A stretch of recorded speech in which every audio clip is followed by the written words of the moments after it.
बिस्मिल्लाह रहमान रहीम। सज्जनों ते मित्रों, पहली गल तो यह कि महाराजा रजीत सिंह के दौरे हुकूमत नूं किसी एक मजहब या कौम नाल जोड़ देना इंतहाई वड्डी साजिश ते फरेब है। रजीत सिंह के राज विच दूजियां कौमां मतलब मुसलमान ते हिंदू भी पूरी तरह शामिल सन।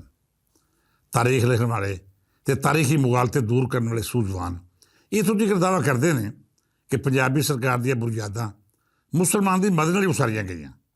हाँ, ये गल दुरुस्त है कि बहुत सारिया थावां उत्ते हुकूमत के खिलाफ मुजामत हुई। कुछ मुसलमान कबीलियां ने लड़ाइयां भी कीतियां, पर इन्दियां लड़ाइयां सिर्फ मुसलमानों वालों नहीं सन, बल्कि सिखां ते हिंदुआं वालों भी लड़ाइयां लड़ियां गई। बहरहाल जदों महाराजा रजीत सिंह की हुकूमत कायम हो गई तो फिर इस उत्ते बेशतर कबीलियां इतफाक किया तो यह शर्त भी रखी गई कि किसी भी सरकार नूं मजहबी हवाले नाल तफरीक की इजाजत नहीं होगी। यह वजह है कि रजीत सिंह के दौर में सियासी हवाले नाल तो इख्तलाफात लभदे ने, पर मजहबी हवाले नाल किसी ने भी रजीत सिंह के खिलाफ उंज तहरीक नहीं चलाई जिवें आम तौर पर मजहबी तहरीकें चलदियां। जेकर रजीत सिंह मुसलमान के खिलाफ हुंदा या फिर जिवें ये दस्सिया जाता है कि उसके दौर मसीतां अंदर घोड़े बन्ने गए या फिर मसीतां नूं शहीद किया गया, जेकर ये गल्लां सच्चियां होवन तो याद रखो उस वेले का मुसलमान अजोके वेले के मुसलमान तो कितने ज़्यादा कट्टर तो अपने मजहब में जुड़िया होया सी। ना तो वो इश्क उत्ते शक किया जा सकता है तो ना ही आख्या जा सकता है कि वो जुड़त अपनी मजहबी अकीदत नाल साडी निस्बत या फिर 47 के मुसलमान की निस्बत घट सी। जेकर रजीत सिंह की सरकार ने मुसलमानों सिर्फ और सिर्फ मजहब की बुनियाद पर नुकसान पहुँचाया होंदा, मसीतां की बेरुमती की होंदी या फिर इस्लामी शायर का मजाक उड़ाया जाता तो वो सल्तनत में मुसदका मालूमात के मुताबिक जिहड़े मुसलमान आबादी का तनासब सी वो 65 तो 70% बनता है। ये कभी हो नहीं सकता कि एड्डी वड्डी गिनती मुसलमान चुप करके खामोशी ना बैठे रहेंदे या फिर रजीत के खिलाफ अजਿਹੀ मुजामत की तारीख ना चलती जी उड़ा के रख देती। मुसलमानों ने जेकर रणजीत सिंह का साथ दिता तो वो सब तो वड्डी वजह यह सी कि महाराजा ने मुसलमानों को तहफ़ुज़ का यकीन दवाया तो ये नाल अमलन उन्होंने लुटेरिया की राह डकी ਜਿਹੜੇ अफगानिस्तान की राह आउंदे सन तो इतों के वसनीकों को बर्बाद करके रख देते सन। मैं हर थावें हवालियां साबित कर चुकिया कि मजहब में हथियार बनाने की साजिश सिर्फ और सिर्फ उस तबके ने की जिन्होंने रणजीत सिंह ने लुटमार तो डकिया। उन्हें पंजाबियों के इलाके वापस लाया तो कब्जा गिरने की दुड़क लवाई। महाराजा रजीत सिंह मगरों पंजाबी सल्तनत कायम न रह सकी। साजिशियां ने आपसी इख्तलाफात का फायदा उठाया तो ये नाल मजहबी बुनियादों पर भी तफरका पैदा किया गया। उंज भी जो विजन महाराजा रजीत सिंह का सी उस मगरों किसी होर नूं वो सियासी बसीरत नसीब ही नहीं हुई। इधर महाराजा रजीत सिंह ने अखां मीठियां, उधरों अंग्रेज़ ने पंजाब उत्ते कब्जे दी साजिशां शुरू करतियां।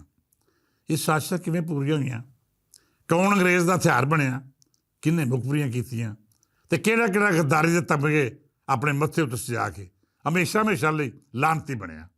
ये कहानी बड़ी तफसील नाल बयान करांगे। फिलहाल 22 जनवरी की निस्बत नाल अज दे कुछ मुगालते दूर करने बहुत जरूरी ने, क्योंकि साडी नवीं नस्ल इस तो जाणू नहीं कि पंजाबियों ने अंग्रेज़ के खिलाफ किवें जांबाजी ते दलेरी नाल मुजामत की ते गद्दारां की मौजूदगी में अपने इलाके का तहफ़ुज़ करने लई अपनी हर शै कुर्बान करती। सज्जनों ते मित्रों, 22 जनवरी को पंजाब के दिल मुल्तान उत्ते अंग्रेज़ ने कब्जा किया सी। ये वो शहर सी जिन्होंने पंजाबियां अफगान गवर्नर मुजफ्फर खान सदोजई के कब्जे तो आज़ाद कराया सी। आज़ादी की उस जंग में मुल्तान का किसान ते आम वसनीक पंजाबियों के नाल रल के अफगानियों के खिलाफ लड़िया। अखीर पंजाबियों ने फतह नसीब हुई तो वो धरती जी अफगानियों ने ठेके ते लै रखी सी उन्होंने एक बार फिर इस धरती के अपने लोगों की हुकूमत नसीब हुई।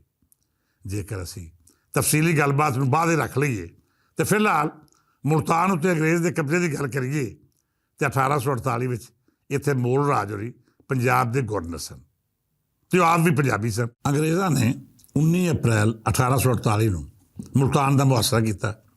उन्होंने नाल पठाना सने वो गद्दार भी शामिल सन जिन्होंने हमेशा अपनी धरती नाल बेवफाई की ते अपने भरावां दी पिठ ते छुरा मारिया। ये मुहासरा 9 महीने तक जारी रहा। ਪੰਜਾਬੀਆਂ ਨੇ ਖੂਬ ਬਗਾਵਤ ਕੀਤੀ ਤੇ ਅੰਗਰੇਜ਼ਾਂ ਨੂੰ ਸ਼ਦੀਦ ਨੁਕਸਾਨ ਪਹੁੰਚਾਇਆ। ਜ਼ਾਹਰ ਹੈ ਪੰਜਾਬ ਦੀ ਸਲਤਨਤ ਉਸ ਵੇਲੇ ਕਮਜ਼ੋਰ ਹੋ ਰਹੀ ਸੀ। ਅੰਗਰੇਜ਼ ਨੂੰ ਗੱਦਾਰਾਂ ਦੇ ਨਾਲ ਨਾਲ ਉਹਨਾਂ ਬਦਬਖਤਾਂ ਦਾ ਸਾਥ ਵੀ ਮੁਯੱਸਰ ਸੀ ਜਿਹਨੂੰ ਪੰਜਾਬੀਆਂ ਨੇ ਇੱਥੋਂ ਮਾਰ ਕੁੱਟ ਕੇ ਨਸਾ ਛੱਡਿਆ ਸੀ।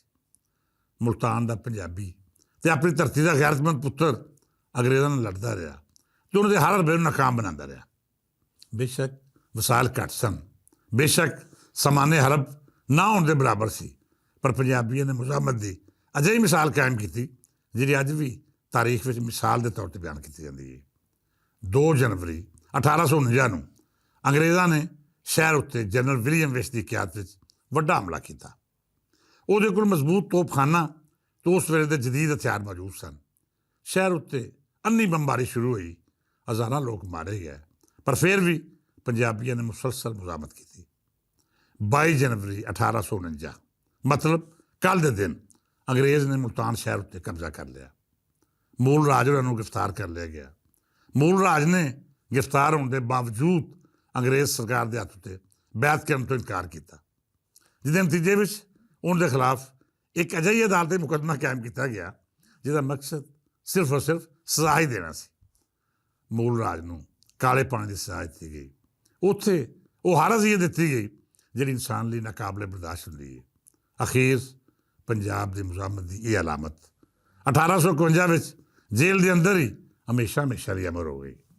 ਸੱਜਣੋ ਤੇ ਮਿੱਤਰੋ, ਮੁਲਤਾਨ ਸ਼ਹਿਰ ਉੱਤੇ ਅੰਗਰੇਜ਼ ਦਾ ਕਬਜ਼ਾ ਤੇ ਮੁਜ਼ਾਮਤ ਸਾਨੂੰ 2 ਸਬਕ ਦਿੰਦੀ ਹੈ। ਪਹਿਲਾ ਸਬਕ ਇਹ ਕਿ ਜੇਕਰ ਤੁਹਾਡੀਆਂ ਸਫਾਂ ਵਿੱਚ ਗੱਦਾਰ ਮੌਜੂਦ ਨੇ ਤਾਂ ਫਿਰ ਤੁਸੀਂ ਮਜ਼ਬੂਤ ਹੌਸਲੇ ਦੇ ਬਾਵਜੂਦ ਹਾਰ ਜਾਂਦੇ ਹੋ। ਦੂਜਾ ਸਬਕ ਇਹ ਕਿ ਗੱਦਾਰਾਂ ਦੀ ਵਜ੍ਹਾ ਤੋਂ ਹਾਰਨ ਵਾਲੇ ਦੁਨੀਆ ਦੀ ਨਜ਼ਰ ਵਿੱਚ ਤੇ ਹਾਰੇ ਹੁੰਦੇ ਨੇ, ਪਰ ਦਰ ਹਕੀਕਤ ਇਹ ਹਾਰ ਕਿਸੇ ਵੀ ਵੱਡੀ ਜਿੱਤ ਤੋਂ ਉੱਚੀ ਹੁੰਦੀ ਹੈ। ਇੱਕ ਖਾਸ ਵੇਲੇ ਦੀ ਹਾਰ ਤਾਰੀਖ ਦੇ ਅੰਦਰ ਹਮੇਸ਼ਾ ਹਮੇਸ਼ਾ ਦੀ ਜਿੱਤ ਦੀ ਸੂਰਤ ਲਿਖੀ ਜਾਂਦੀ ਹੈ। ਮੁਲਤਾਨ ਦੇ ਪੰਜਾਬੀਆਂ ਦੀ ਇਹ ਮੁਜ਼ਾਮਤ ਵੀ ਹਮੇਸ਼ਾ ਹਮੇਸ਼ਾ ਲਈ ਅਜਿਹੇ ਬਾਬ ਦੀ ਸੂਰਤ ਜ਼ਿੰਦਾ ਰਹੇਗੀ ਜਿਹਨੂੰ ਤਾਰੀਖ ਬੜੇ ਫਖਰੀਆ ਅੰਦਾਜ਼ ਨਾਲ ਪੇਸ਼ ਕਰੇਗੀ। ਪੰਜਾਬ ਹਾਊਸ ਮੁਲਤਾਨ ਦੇ ਉਹਨਾਂ ਸ਼ਹੀਦਾਂ ਦੀ ਯਾਦ ਵਿੱਚ ਇੱਕ ਬਹੁਤ ਖੂਬਸੂਰਤ ਪ੍ਰੋਗਰਾਮ ਦਾ ਆਰ ਕਰ ਰਿਹਾ ਹੈ, ਜਿਨ੍ਹਾਂ ਨੇ ਮੁਲਤਾਨ ਦੀ ਹਿਫਾਜ਼ਤ ਕਰਦਿਆਂ ਆਪਣੀ ਜ਼ਿੰਦਗੀ ਦਾ ਨਜ਼ਾਰਾ ਪੇਸ਼ ਕੀਤਾ। ਇਹ ਸ਼ਹੀਦ ਸਾਡੇ ਮੱਥੇ ਦਾ ਝੂਮਰ ਨੇ। ਇਹ ਉਹ ਮਾਣ ਨੇ ਜਿਹੜੇ ਪੰਜਾਬ ਦੀ ਪੱਗ ਦਾ ਸ਼ਿਮਲਾ ਬਣ ਕੇ ਦੁਨੀਆ ਨੂੰ ਇਹ ਦੱਸਦੇ ਨੇ ਕਿ ਬੇਸ਼ੱਕ ਤੁਸੀਂ ਗਿਣਤੀ ਵਿੱਚ ਘੱਟ ਹੋਵੋ, ਬੇਸ਼ੱਕ ਤੁਹਾਡੇ ਕੋਲ ਜੰਗੀ ਸਾਜ਼ੋ ਸਮਾਨ ਨਾ ਹੋਵੇ, ਬੇਸ਼ੱਕ ਤੁਹਾਡੇ ਸੱਜਣ ਜ਼ਾਹਰ ਹੋਣ ਵਾਲੇ ਦਰ ਹਕੀਕਤ ਗੱਦਾਰ ਤੇ ਬਗੈਰਤ ਹੋਵਣ, ਜੇਕਰ ਤੁਹਾਡੀ ਅਣਖ ਤੇ ਗੈਰਤ ਸਲਾਮਤ ਹੈ ਤੇ ਫਿਰ ਤੁਸੀਂ ਜਾਨ ਦੇ ਕੇ ਵੀ ਮਰਦੇ ਨਹੀਂ, ਤੁਸੀਂ ਹਾਰ ਕੇ ਵੀ ਹਾਰਦੇ ਨਹੀਂ। ਤੁਹਾਡੀ ਜਿੱਤ ਦੀ ਗਵਾਹੀ ਤਾਰੀਖ ਦੇਵੇਗੀ ਤੇ ਫਿਰ ਸਦੀਆਂ ਇਸ ਗਵਾਹੀ ਨੂੰ ਦੁਹਰਾਉਂਦੀਆਂ ਰਹਿਣਗੀਆਂ। ਮੈਂ ਆਪਣੇ ਨੌਜਵਾਨ ਨਸਲ ਲਈ ਤੇ ਉਹਨਾਂ ਦੇ ਨੁਮਾਇੰਦਿਆਂ ਨੂੰ ਆਖਾਂਗਾ ਕਿ ਬੇਲੀਓ, ਇਸ ਤਾਰੀਖ ਨੂੰ ਯਾਦ ਰੱਖੋ। ਆਪਣਾ ਪਿਛੋਕੜ ਯਾਦ ਕਰਕੇ ਉਹਨਾਂ ਸ਼ਹੀਦਾਂ ਨੂੰ ਸਲਾਮੀ ਦਿਓ ਜਿਨ੍ਹਾਂ ਨੇ ਪੰਜਾਬ ਨੂੰ ਇੱਕ ਅਣਖੀ ਧਰਤੀ ਦਾ ਰੂਪ ਦਿੱਤਾ। ਸਾਡੇ ਸੂਝਵਾਨ ਤੇ ਖੋਜਕਾਰਾਂ ਦਾ ਵੀ ਫਰਜ਼ ਹੈ ਕਿ ਉਹ ਤਾਰੀਖ ਨੂੰ ਨੌਸਰਬਾਜ਼ਾਂ ਤੇ 2 ਨੰਬਰ ਸ਼ੋਭਦਾਬਾਜ਼ਾਂ ਦੇ ਹੱਥੋਂ ਬਰਬਾਦ ਨਾ ਹੋਣ ਦੇਣ। ਪੰਜਾਬ ਦੇ ਅਣਖੀ ਪੁੱਤਰਾਂ ਤੇ ਮੁਜ਼ਾਮਤਾਂ ਉੱਤੇ ਗੱਲਬਾਤ ਵੀ ਕਰਨ, ਇਹਦੇ ਨਾਲ ਨਾਲ ਲੋਕਾਂ ਨੂੰ ਇਹ ਵੀ ਦੱਸਣ ਕਿ ਪੰਜਾਬ ਦਾ ਹਕੀਕੀ ਰੂਪ ਤੇ ਪਿਛੋਕੜ ਕੀ ਹੈ। ਅੱਜ ਲਈ ਇੰਨਾ ਹੀ। ਪੰਜਾਬ ਦੀ ਧਰਤੀ ਉੱਤੇ ਆਪਣੇ ਆਜ਼ਾਦੀ ਕੁਰਬਾਨ ਕਰਨ ਵਾਲੇ ਹਰ ਸ਼ਹੀਦ ਨੂੰ ਸਲਾਮੀ, ਹਰ ਉਸ ਮਾਂ ਨੂੰ ਲੱਖ ਲੱਖ ਸਲਾਮਾਂ ਜਿਹਨੇ ਆਪਣੇ ਪੁੱਤਰਾਂ ਦੀ ਕੁਰਬਾਨੀ ਦੇ ਕੇ ਇਸ ਧਰਤੀ ਦਾ ਮਾਣ ਬਚਾਇਆ। ਹਰ ਉਸ ਜਵਾਨ ਨੂੰ ਸਲਾਮ ਜਿਹਨੇ ਗੈਰਤ ਦੀ ਰਾਹ ਉੱਤੇ ਟੁਰਦਿਆਂ ਹੋਇਆਂ ਫਾਨੀ ਜ਼ਿੰਦਗੀ ਕੁਰਬਾਨ ਕਰਕੇ ਹਮੇਸ਼ਾ ਹਮੇਸ਼ਾ ਲਈ ਸ਼ਹਾਦਤ ਦਾ ਰੁਤਬਾ ਹਾਸਲ ਕੀਤਾ। ਕੱਲ੍ਹ ਕਿਸੇ ਨਵੇਂ ਮੌਜੂ ਨਾਲ ਫੇਰ ਵਿਚਾਰ ਵਟਾਂਦਰਾ ਕਰਾਂਗੇ। ਅੱਜ ਲਈ ਇੰਨਾ ਹੀ। ਇਜਾਜ਼ਤ ਦਿਓ। ਰੱਬ ਰੱਖਾ।